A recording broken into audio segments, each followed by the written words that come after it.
ಈ ಮೊದಲು ರಾಜ್ಯದ ಆರೋಗ್ಯ ಸಚಿವರಾಗಿ, ನಗರಾಭಿವೃದ್ಧಿ ಸಚಿವರಾಗಿ, ಉಸ್ತುವಾರಿ ಸಚಿವರಾಗಿ ಕ್ಷೇತ್ರದ ಇದೀಗ ಕರ್ನಾಟಕ ರಾಜ್ಯ ವಿಧಾನಸಭೆಯಲ್ಲಿ ಅವಿರೋಧವಾಗಿ ಸಭಾಧ್ಯಕ್ಷರಾಗಿ ಆಯ್ಕೆಯಾಗಿರುವಂತಹ ಹಾಗೂ ನಮ್ಮ ಚರ್ಚೆಗೆ, ನಮ್ಮ ಗ್ರಾಮಕ್ಕೆ ಅನೇಕ ಅನುದಾನಗಳನ್ನು ಒದಗಿಸಿದಂತಹ ಎಲ್ಲ ಅಚ್ಚುಮೆಚ್ಚಿನ ಸ್ನೇಹ ಮನೋಭಾವವುಳ್ಳರಾದ ಯುವ ನಾಯಕರಾದಂತಹ ಸನ್ಮಾನ್ಯ UT ಖಾದರ್ ಇವರಿಗೆ ಚರ್ಚ್ ಪಾಲನಾ ಸಮಿತಿ ಸರ್ವ ಸಂಘಗಳ ಸಂಸ್ಥೆಗಳ ಪರವಾಗಿ ಹಾಗೂ ರಾಣಿಪುರ ಧರ್ಮ ಕೇಂದ್ರದ ಎಲ್ಲ ಭಕ್ತಾದಿಗಳ ಪರವಾಗಿ ಪ್ರೀತಿಪೂರ್ವಕವಾಗಿ ಸ್ವಾಗತವನ್ನು ಕೋರುತ್ತೇನೆ.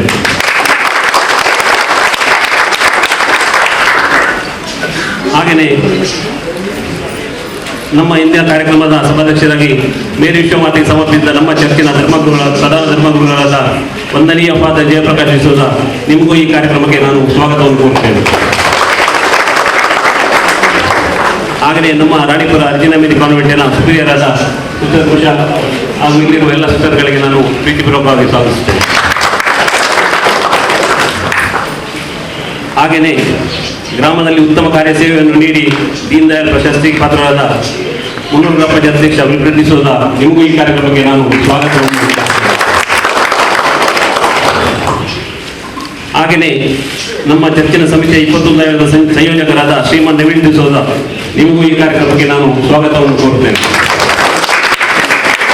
ಹಾಗೆಯೇ ಚರ್ಚ್ ಪಾಲನಾ ಪರಿಷತ್ತಿನ ಕಾರ್ಯದರ್ಶಿಯಾದಂತಹ ಶ್ರೀಮತಿ ವಿಮ್ಮಡಿ ಡಿಸೋಜ, ನಿಮಗೂ ನಾನು ಈ ಕಾರ್ಯಕ್ರಮಕ್ಕೆ ಸ್ವಾಗತವನ್ನು ಕೋರುತ್ತೇನೆ. ಹಾಗೆಯೇ ಉಳ್ಳಾಲ ಬ್ಲಾಕ್ ಅಲ್ಪಸಂಖ್ಯಾತ ಘಟಕದ ಉಪಾಧ್ಯಕ್ಷರು ಮ್ಯಾಕ್ಸಿಮ್ ಡಿಸೋಜ ಇಲ್ಲಿದ್ದಾರೆ, ಅವರಿಗೂ ನಾನು ಸ್ವಾಗತಿಸುತ್ತೇನೆ. ಹಾಗೆಯೇ ಮುನ್ನೂರು ಗ್ರಾಮದ ಎಲ್ಲ ಪಂಚಾಯತ್ ಸದಸ್ಯರಿಗೆ ಹಾಗೂ ಇಲ್ಲಿರುವ ಎಲ್ಲ ರಾಜಕೀಯ ಮುಖಂಡರನ್ನು ಹಾಗೂ ಎಲ್ಲ ಸಭೆಗಳನ್ನು ಸ್ವಾಗತಿಸುತ್ತಾ ನನ್ನ ಈ 2 ಮಾತುಗಳನ್ನು ಕೊನೆಗೊಳಿಸುತ್ತೇನೆ. ಪ್ರಾಸ್ತಾವಿಕ ನುಡಿಗಳನ್ನು ಆಡಲಿಕ್ಕೆ ನಮ್ಮ ಎದುರು ಬಂದಿದ್ದಾರೆ ಶ್ರೀ ನವೀನ್. ಎಲ್ಲರಿಗೂ ಶುಭ ದಿನ. ವೇದಿಕೆಯಲ್ಲಿ ಹಾಜರಿರುವಂತಹ ಪೂಜಾ ಗುರುಗಳೇ, ಈ ದಿನ ಸನ್ಮಾನ ಸ್ವೀಕರಿಸಲಿರುವಂತಹ ಸನ್ಮಾನ್ಯ ಶ್ರೀ UT ಖಾದರ್ ಅವರೇ, ಪಾಲನಾ ಪರಿಷತ್ತಿನ ಕಾರ್ಯದರ್ಶಿ ಹಾಗೂ ಉಪಾಧ್ಯಕ್ಷರೇ, ಗ್ರಾಮ ಪಂಚಾಯತಿನ ಗೌರವಾನ್ವಿತ ಅಧ್ಯಕ್ಷರೇ, ಬೆತಿನಿ ಕಾನ್ವೆಂಟಿನ ಧರ್ಮ ಭಗಿನಿಯವರೇ, ಮ್ಯಾಕ್ಸಿಮ್ ಡಿಸೋಜರ್ ಅವರೇ ಹಾಗೂ ನೆರೆದಿರುವ ಎಲ್ಲ ಬಂಧು ಬಾಂಧವರೇ, ಮನೆ UT ಖಾದರ್ ಅವರ ಬಗ್ಗೆ ಹೇಳುವುದಾದರೆ, ಇವರು ಕಾನೂನಿನಲ್ಲಿ ಸ್ನಾತಕೋತ್ತರ ಪದವಿಯನ್ನು ಪಡೆದಿದ್ದಾರೆ. 1990ರ ದಶಕದಲ್ಲಿ NIUSನ ಜಿಲ್ಲಾ ಕಾರ್ಯಕಾರಿಯಾಗಿ ತಮ್ಮ ರಾಜಕೀಯವನ್ನು ಪ್ರಾರಂಭಿಸಿದವರು.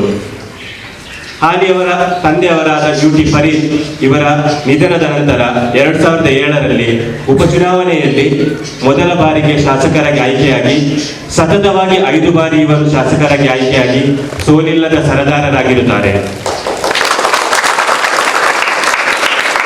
2013-18ರ ಮಾನ್ಯ ಸಿದ್ದರಾಮಯ್ಯ ಇವರ ಸರ್ಕಾರದಲ್ಲಿ ಇವರು ಆರೋಗ್ಯ ಹಾಗೂ ನಾಗರಿಕ ಯೋಜನೆಯ ಸಚಿವರಾಗಿ ಸೇವೆ ಸಲ್ಲಿಸಿದ್ದಾರೆ. 2018-19ನೇ ಸಾಲಿನ ಸಮ್ಮಿಶ್ರ ಸರ್ಕಾರದಲ್ಲಿ ವಸತಿ ಮತ್ತು ನಗರಾಭಿವೃದ್ಧಿ ಯೋಜನೆಯ ಸಚಿವರಾಗಿ ಸೇವೆ ಸಲ್ಲಿಸಿದ್ದಾರೆ ಹಾಗೂ ಇಂದಿನ ಸರ್ಕಾರದಲ್ಲಿ ವಿರೋಧ ಪಕ್ಷದ ಉಪನಾಯಕರಾಗಿಯೂ ಇವರು ಸೇವೆ ಸಲ್ಲಿಸಿದ್ದಾರೆ. ವಿಶೇಷ ಎಂದರೆ ಕರ್ನಾಟಕ ವಿಧಾನಸಭೆ ಸ್ಪೀಕರ್ ಹುದ್ದೆಗೆ ಸೇವೆ ಸಲ್ಲಿಸಿದ ಮೊದಲ ಮುಸ್ಲಿಂ ಸಮುದಾಯದ ನಾಯಕರಾಗಿದ್ದಾರೆ. ನಿಮ್ಮ ಅವಧಿಯಲ್ಲಿ ನಮ್ಮ ರಾಣಿಪುರ ಧರ್ಮ ಕೇಂದ್ರದಲ್ಲಿ ತಾವು ಮಾಡಿದ ಅನೇಕ ಕಾರ್ಯಗಳಿವೆ. ಅದರಲ್ಲಿ ಕೆಲವನ್ನು ನಾನು ಉಲ್ಲೇಖಿಸಲು ಬಯಸುತ್ತೇನೆ. ನಮ್ಮ ರಾಣಿಪುರ ಧರ್ಮ ಕೇಂದ್ರದ ಆವರಣ ನೋಡುವುದಾದರೆ ಇಂಟರ್ಲಾಕ್ ಅಳವಡಿಕೆಗೆ ಸರಿಸುಮಾರು 20 ಲಕ್ಷವನ್ನು ಇವರು ನಮಗೆ ಕೊಡುಗೆಯಾಗಿ ನೀಡಿದ್ದಾರೆ. ರಾಣಿಪುರ ಧರ್ಮ ಕೇಂದ್ರದ ಆವರಣದಲ್ಲಿ ಹೈಮಾರ್ಕ್ ಬೀದಿ ದೀಪ ಅಳವಡಿಕೆ, ರಾಣಿಪುರ ಧರ್ಮ ಕೇಂದ್ರದ ಒಳಭಾಗದಲ್ಲಿ ದುರಸ್ತಿ, ರಾಣಿಪುರ ಚರ್ಚಿನ ಎದುರುಗಡೆ ಈ ಹಿಂದೆ ಇದ್ದ ರಸ್ತೆ ಡಾಮರೀಕರಣ, ರಾಣಿಪುರ ಶಾಲೆಯ ಶೌಚಾಲಯಕ್ಕೆ ಅನುದಾನ ಒದಗಿಕೆ ಹಾಗೂ ರಾಣಿಪುರ ಚರ್ಚಿನ ಸಮಾಧಿ ಭೂಮಿಗೆ ಅನುದಾನವನ್ನು ನೀಡುವುದಾಗಿ ಭರವಸೆಯನ್ನು ನೀಡಿರುತ್ತಾರೆ. ಖಂಡಿತವಾಗಿಯೂ ನೀಡುತ್ತಾರೆ ಎಂಬ ನಂಬಿಕೆ ನಮಗಿದೆ. ಮಾನ್ಯ UT ಖಾದರ್ ಸರ್ 5 ಬಾರಿ ಗೆದ್ದು ಸೋಲಿಲ್ಲದ ಸರದಾರರಾಗಿ ಸದನದಲ್ಲಿ ತಮ್ಮ ಸದನ ವೀರರೆಂದು ರಾಣಿಪುರ ಧರ್ಮ ಕೇಂದ್ರದ ಪಾಲನಾ ಪರಿಷತ್ತಿನ ಉಪಾಧ್ಯಕ್ಷರು, ಕಾರ್ಯದರ್ಶಿ ಹಾಗೂ ನಮ್ಮ ಪೂಜಾ ಗುರುಗಳು ಹಾಗೂ ಕ್ರೈಸ್ತ ಬಾಂಧವರ ಪರವಾಗಿ ತಮಗೆ ತುಂಬು ಹೃದಯದ ಅಭಿನಂದನೆಯನ್ನು ಸಲ್ಲಿಸುತ್ತೇವೆ. ತಮ್ಮ ಸಭಾಪತಿ ಸಮಯದಲ್ಲಿ ಅನೇಕ ಅಭಿವೃದ್ಧಿ ಯೋಜನೆ ಕಾರ್ಯಗಳು ನೆರವೇರಲಿ, ದೇವರು ತಮಗೆ ಅನುಗ್ರಹ ಆಶೀರ್ವಾದ ನೀಡಲೆಂದು ಹಾರೈಸುತ್ತೇವೆ. ಧನ್ಯವಾದಗಳು.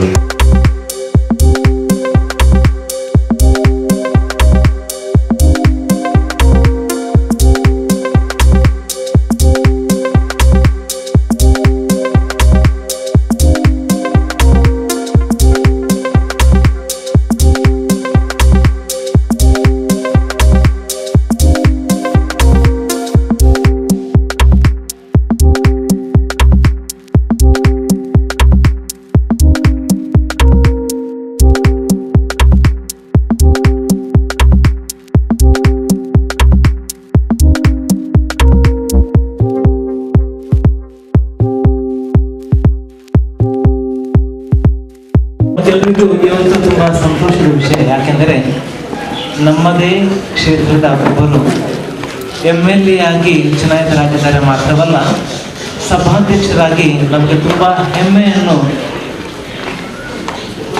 ಒದಗಿಸಿಬಿಟ್ಟಿದ್ದಾರೆ.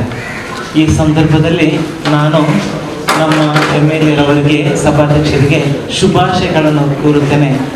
ಜೊತೆಗೆ ದೇವರು ಅವರ ಕೆಲಸದಲ್ಲಿ ಬೇಕಾದ ಎಲ್ಲ ಕೃಪಾವರಗಳನ್ನು ಅವರಿಗೆ ಒದಗಿಸಲಿ ಹಾಗೂ ತಮ್ಮ ಸೇವೆಯಲ್ಲಿ ಬೇಕಾದ ಎಲ್ಲ ಬುದ್ಧಿ, ಶಕ್ತಿ, ಜಾಣ್ಮೆ ನೀಡಿ ಅವರ ಕೆಲಸವನ್ನು ಸುಸೂತ್ರವಾಗಿ ಮಾಡಲು ಬೇಕಾದ ವರಗಳನ್ನು ಅವರಿಗೆ ನೀಡಲೆಂದು ನಾನು ಬೇಡಿಕೊಳ್ತೇನೆ. ಸನ್ಮಾನ್ಯ ಯುಟಿಕಾಜರವರೇ, ಹೊಸ ಕೆಲಸವನ್ನು ಆರಂಭಿಸಿದ್ದೀರಿ. ನಮ್ಮ ಪ್ರಾರ್ಥನೆಯು ಸದಾ ನಿಮ್ಮೊಡನೆ ಇರುತ್ತದೆ. ಪ್ರತಿ ಭಾನುವಾರ ಅಥವಾ ಪ್ರತಿ ಸಾರಿ ಇಗರ್ಜಿಯಲ್ಲಿ ನಾವು ಪ್ರಾರ್ಥನೆಗೆ ಜೊತೆಸಿರುವಾಗ ರಾಜಕೀಯ ವ್ಯಕ್ತಿಗಳಿಗೆ ಗಳಿಗಾಗಿ ಪ್ರಾರ್ಥಿಸ್ತೇವೆ ಹಾಗೂ ಈ ನಂತರ ಪ್ರತ್ಯೇಕವಾಗಿ ನಿಮಗಾಗಿ ನಾವು ಪ್ರಾರ್ಥಿಸುತ್ತೇವೆ. ಈ ಸಂದರ್ಭ 2 ಮನವಿಗಳನ್ನು ಕೂಡ ನಾವು ನಿಮ್ಮ ಮುಂದೆ ಇಡಲಿಕ್ಕೆ ಬಯಸುತ್ತೇವೆ. ನಮ್ಮ ಸಮಾಧಿ ಭೂಮಿಯ ಒಂದು ಅರ್ಜಿ, ನವೀಕರಣದ ಅರ್ಜಿಯು ಈಗಾಗಲೇ ಕೆಲಸ ಆಗ್ತಾ ಬರ್ತಂತ ಹೇಳಿದ್ದಾರೆ. ಅದನ್ನು ನಮಗೆ ಒದಗಿಸಿಕೊಡಬೇಕಾಗಿ ವಿನಂತಿ. ಜೊತೆಗೆ ಅನುದಾನಿತ ಶಾಲೆಗಳ ಕುರಿತಾಗಿ ನಮ್ಮ ಶಾಲೆ ಮಾತ್ರವಲ್ಲ, ಎಲ್ಲ ರಾಜ್ಯದ ಎಲ್ಲ ಶಾಲೆಗಳು ಮಾನ್ಯತೆ ದೊರಕಿದೆ. ಆದರೂ ಪ್ರತಿ ವರ್ಷ ಮಾನ್ಯತೆಯನ್ನು ನವೀಕರಿಸಬೇಕಂತ ಡಿಮಾಂಡ್ ಮಾಡಲಾಗುತ್ತದೆ ಹಾಗೂ ತುಂಬ ಖರ್ಚು ವೆಚ್ಚ ಅದಕ್ಕೆ ಬರ್ತಿದೆ. ಇದನ್ನು ಕೊನೆಗೊಳಿಸಬೇಕಾಗಿ ನಾನು ನಿಮ್ಮಲ್ಲಿ ವಿನಂತಿಸಿಕೊಳ್ಳುತ್ತೇನೆ. ನಿಮಗೆ ದೇವರ ಆಯುರಾರೋಗ್ಯಗಳನ್ನು ದಯಪಾಲಿಸಲಿ ಹಾಗೂ ಈ ಜನಸೇವೆ ಕಾರ್ಯದಲ್ಲಿ ಬೇಕಾದ ಎಲ್ಲ ವರ್ಗಗಳನ್ನು ನಿಮಗೆ ನೀಡಲಿ ಅಂತ ಹಾರೈಸುತ್ತಾ ನನ್ನ ಮಾತುಗಳನ್ನು ಕೊನೆಗೊಳಿಸುತ್ತೇನೆ.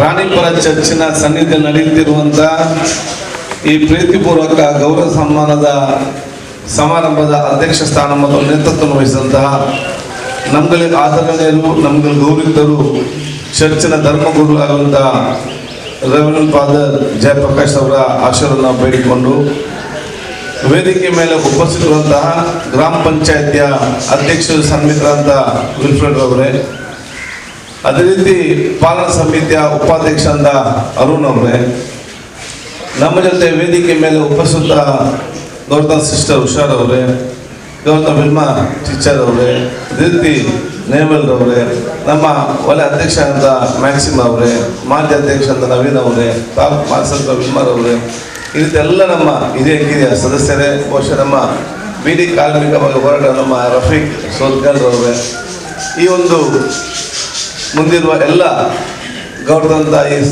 ಚರ್ಚ್ ಪಾಲನಾ ಸಮಿತಿಯ ಸರ್ವ ಸದಸ್ಯರೇ, ಅತ್ಯಂತ ಹಿರಿಯ ಮತ್ತು ಕಿರಿಯ ಗೌರವರೇ, ಸೋದರರೇ, ಆತ್ಮ ಮಿತ್ರರೇ ಹಾಗೂ ಇಲ್ಲಿ ಸೇರಿರುವ ಎಲ್ಲ ನಮ್ಮ ಹಿತೈಷಿ ವರ್ಗದವರು, ಅತ್ಯಂತ ಸಂತೋಷವಾಗ್ತದೆ. ಬಹುಶಃ ರಾಣಿಪುರದ ಈ ಒಂದು ಪವಿತ್ರವಾದ ಸ್ಥಳದಲ್ಲಿ ನಾವು ಕೂತ್ಕೊಂಡು ಈ ಒಂದು ಕಾರ್ಯಕ್ರಮ ಭಾಗವಹಿಸ್ತೀವಿ. ಬಹುಶಃ ಈ ಎಲ್ಲ ನಮ್ಮ ವಿಜಯ ಮತ್ತು ಇವತ್ತು ಬಂದಂಥ ಸ್ಥಾನವೆಲ್ಲ ಕೂಡ ಅದು ನಿಮಗೆ ಮತ್ತು ಈ ಕ್ಷೇತ್ರ ಜನರಿಗೆ ಅರ್ಪಿತವಾದ ಸ್ಥಾನ ಅಂತ ಹೇಳಲಿಕ್ಕೆ ನಾನು ಇವತ್ತು ಬಯಸ್ತೇನೆ. ಯಾವ ವಿಶ್ವಾಸದ ಮೇಲೆ ಆ ಒಂದು ಶ್ರಮ ವಹಿಸಿ ಮತ ಕೊಟ್ಟು ತಾವೇನು ಗೆಲ್ಲಿಸಿಕೊಟ್ಟಿದ್ದೀರಾ, ನಿಮ್ಮ ವಿಶ್ವಾಸಕ್ಕೆ ಯಾವುದೇ ಕೂಡ ಧಕ್ಕೆ ಬರದ ರೀತಿಯಲ್ಲಿ ತನ್ನ ಕೆಲಸ ನಿರ್ವಹಿಸಿಕೊಂಡು ನಿಮ್ಮೆಲ್ಲರ ಗೌರವ ಉಳಿಸುವಂಥ ಕೆಲಸ ಮಾಡ್ತೇನೆ. ಮಾಡಲಿಕ್ಕೆ ನಿಮ್ಮೆಲ್ಲರ ಆಶೀರ್ವಾದ ಇರಲಿ ಅಂತ ಕೂಡ ನಾನು ಹೇಳಲಿಕ್ಕೆ ನಾನು ಇವತ್ತು ಬಯಸುವಂಥದ್ದು. ಆದ ಕಾರಣ ಮೊನ್ನೆ ಚುನಾವಣೆಯಲ್ಲಿ ಕೂಡ ತಾವೆಲ್ಲರೂ ಕೂಡ ನಮ್ಮ ಸೋದರನಾಗಿ ಮುಂದೆ ನಿಂತು, ಮಗನಾಗಿ ತಾವೆಲ್ಲ ಸ್ವಯಂ ಪ್ರೇರಿತ ಮುಂದೆ ನಿಂತು ಎಲ್ಲ ರೀತಿಯಿಂದ ಸಹಕಾರ, ಆ ಸುಡು ಬಿಸಿಲಿನಲ್ಲಿ ಕೆಲವು ನಡ್ಕೊಂಡು ಹೋಗುವುದು, ಕೆಲವು ಮನೆಯಲ್ಲಿ ಹೋರಾಟ ಪಕ್ಕದಲ್ಲಿ ಚರ್ಚೆ ಮಾಡುವಂಥದ್ದು, ಎಲ್ಲ ವಿಧದಲ್ಲಿ ಕೂಡ ನಿಮ್ಮ ನೈತಿಕ ಹಾಗೂ ವೈಯಕ್ತಿಕವಾಗಿ ಎಲ್ಲ ರೀತಿಯ ಸಹಕಾರ ಕೊಟ್ಟಿದ್ದು ನಾವು ಎಲ್ಲೂ ಕೂಡ ಮರಲಿಕ್ಕೆ ಸಾಧ್ಯವಿಲ್ಲ ಅಂತ ಹೇಳಲಿಕ್ಕೆ ನಾನು ಇವತ್ತು ಇಚ್ಛಿಸುವಂಥದ್ದು. ಇದೀಗ ಕ್ಷೇತ್ರ ಶಾಸಕನಾಗಿ ಮಾತ್ರ ಅಲ್ಲ, ಈ ರಾಜ್ಯದ ಆ ಸಭಾಧ್ಯಕ್ಷ ಸ್ಥಾನದ ಕೂತ್ಕೊಳ್ಳುವ ಅವಕಾಶವನ್ನು ಮಾಡಿ ಕೊಡೋದ ವಿಚಾರ ಕೂಡ ಇವತ್ತಾಗಿದೆ. ಸಭಾಧ್ಯಕ್ಷ ಅಂತ ಹೇಳಿದರೆ ಈಗ ನಮಗೆ ರಾಜ್ಯಕ್ಕೆ ಮಾತಾಡಲಿಕ್ಕೇನು ಕೂಡ ಇಲ್ಲ. ಯಾವುದೇ ಒಂದು ಪಕ್ಷ ರಹಿತವಾಗಿ ನಮ್ಮ ಪಕ್ಷಕ್ಕೆ ರಾಜೀನಾಮೆ ಕೊಟ್ಟು ನಾವು have to be friendly with opposition. Ruling ಪಾರ್ಟಿಯನ್ನು ಅವ್ರು ಮಾಡುವ ಕೆಲಸಕ್ಕೆ ಅಕೌಂಟಬಿಲಿಟಿ ಆಗಿರುವ ಜವಾಬ್ದಾರಿ ಇವತ್ತು ನಂದಾಗಿದೆ. ನಾನಿವತ್ತು ಪ್ರತಿಪಕ್ಷದ ಮಿತ್ರ.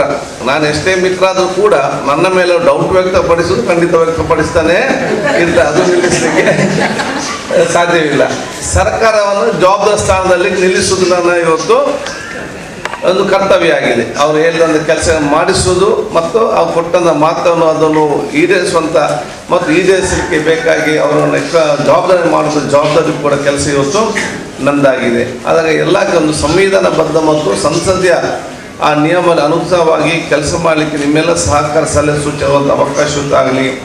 ಈ ಕ್ಷೇತ್ರದ ಸಂಬಂಧಪಟ್ಟಾಗಿ ಖಂಡಿತವಾಗಿಯೂ ಯಾವುದೆಲ್ಲ ಅಭಿವೃದ್ಧಿ ನಾವು ಕೆಲಸ ಮಾಡಲಿಕ್ಕಿದೆ ಎಲ್ಲವೂ ಕೂಡ ಕೆಲಸ ನಾವು ಇವತ್ತು ಖಂಡಿತವಾಗಿ ನಾವು ಪ್ರಾರಂಭ ನಾವು ಮಾಡ್ತೇವೆ. ಅದೇ ರೀತಿ ಈ ಒಂದು 2 ಮನವಿ ತಾವು ಕೊಟ್ಟಿದ್ದೀರಿ, ಖಂಡಿತವಾಗಿಯೂ ಅದನ್ನು ಪರಿಗಣಿಸಿ ಅದಕ್ಕೆ ಬೇಕಾಗುವಂಥ ಆ ಒಂದು ಕೆಲಸಕ್ಕೆ ಏನಿದೆ ಆದಷ್ಟು ಬೇಗನೆ ನಾವು ಪಂಚಾಯತ್ ಅಧ್ಯಕ್ಷ ಸದಸ್ಯರು ಇಂಥಮ್ಮೆಲ್ಲ ಜನಪ್ರತಿನಿಧಿಗಳು ನಮ್ಮ ಹಿರಿಯ ನಾಯಕರ ನಾವೆಲ್ಲ ಚರ್ಚೆ ಮಾಡಿ ಆ ಕೆಲಸವನ್ನು ಪೂರ್ತಿಗೊಳಿಸುವಂಥ ಜವಾಬ್ದಾರಿ ಕೂಡ ನಾವು ಮಾಡುವಂಥ ಕೂಡ ಹೇಳಲಿಕ್ಕೆ ನಾನು ಇವತ್ತು ಬಯಸಿ ಮನವಿ ಕೊಟ್ಟಿದ್ದೀರಿ. ಖಂಡಿತವಾಗಿಯೂ ನಾನು ಇದರ ನಮ್ಮ ಶಿಕ್ಷಣ ಸಚಿವರು ಕೂಡ ಮಾತಾಡಿಕೊಂಡು ಮುಂದೆ ಹೋಗುವಂಥ ಅವಕಾಶವನ್ನು ಖಂಡಿತವಾಗಿಯೂ ಮಾಡ್ತಂತ ಹೇಳಲಿಕ್ಕೆ ನಾನು ಇವತ್ತು ಬಯಸ್ತೇನೆ. ನಾನು ಮಂತ್ರಿ ಆಗಿದ್ದರೆ ಬರೀ ನನ್ನ ಮಂತ್ರಿ ಇಲಾಖೆಯಲ್ಲಿ ಮಾತ್ರ ಕೆಲಸ ಮಾಡ್ಬೋದು. ಈಗ ಸಭಾಧ್ಯಕ್ಷ ಸ್ಥಾನ ಎಲ್ಲ 32 ಇಲಾಖೆಯಲ್ಲಿ ಕೂಡ ಇವತ್ತು ಕೆಲಸ ಮಾಡುವ ಶಕ್ತಿ ಬಹುಶಃ ದೇವರು ಇವತ್ತು ಕೊಟ್ಟಿದ್ದಾರೆ.